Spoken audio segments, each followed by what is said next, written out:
Hello everyone. As I'm sure you've heard by now, the BC Lions and the Montreal Alouettes have made a very big trade centered around a quarterback. Who is that? I'm sure you know that as well.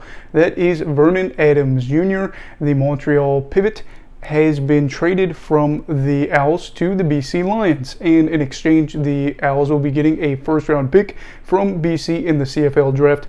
And I thought I'd talk about this a little bit because this was surprising, kind of came out of left field, but this is where we're at. So yesterday, the Lions on Twitter were kind of trending, and they're talking about how Streveler might come back to the CFL and what the team's market might be, who would try to get him.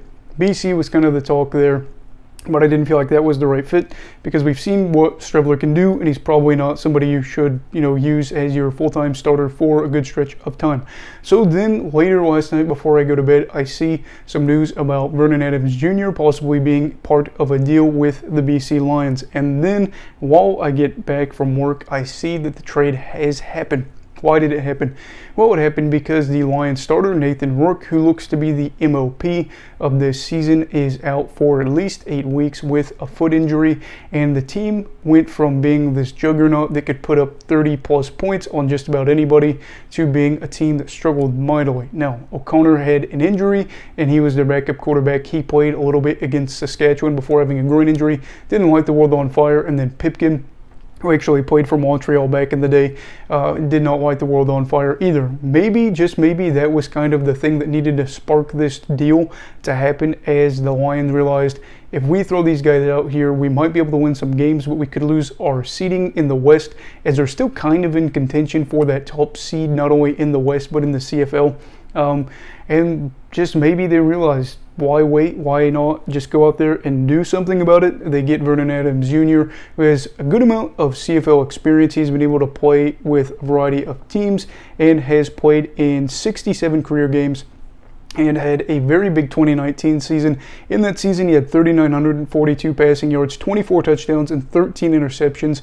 All around a guy that is able to make plays with his legs and, of course, with his arm. Known for having an ability to take deep shots, but at the same time battling with accuracy issues and then at times turnovers as well. Here he comes over from the Alouettes, who still have very good receiving core, but probably one of the better, if not best, receiving cores in the league, with Lucky Whitehead, Brian Burnham, Rhymes, etc. And then of course you've got James Butler in the backfield, and all around just a pretty good group skills wise. He is going to take over maybe for the short term or maybe for the long term for this group, maybe for the rest of this regular season as Rourke tries to heal back from that injury. At the same time, this has got me wondering about the future. Nathan Rourke is young, and he has proven himself to be a great player in the CFL already. A lot of people are talking about whether or not he has NFL potential and what that means for him and the team. Of course, if he does decide to go off to the NFL, that would leave a big hole at the quarterback spot. Who would you have there to fill that spot? Now the Lions have Vernon Adams Jr., who is under contract for the 2023 season through that season, meaning should anything happen, they have a guy that can come in, already knows the playbook, already has got playing time, and could fill in nicely for him. Now, if Rourke decides to stay, I don't know exactly what would go on there. I'm sure there would be other teams that would feel like they could take on Vernon Adams Jr., and he's a guy that I still believe in, still definitely think could be in the league for a long time. Just kind of depends on what Rourke decides. But all in all, I think the Lions are in good shape. I don't know if there's any more pieces to this trade as of right now. I will let you know a little bit later in time. Also, I should add, as a side piece, Vernon Adams Jr. has dealt with some injuries, of course, as well. Had a little bit of a stint there where he's missed for a variety of reasons this season too, but appears to be back and healthy after being kind of benched for Trevor Harris, who is Danny Machoch's guy. But anyway, who do you think wins this trade, and how do you feel like the future will go for the Lions in terms of who plays QB after this season? Let me know down below in the comments. Also, please make sure to like this video and subscribe if you're new. Everybody stay safe. Have a great night.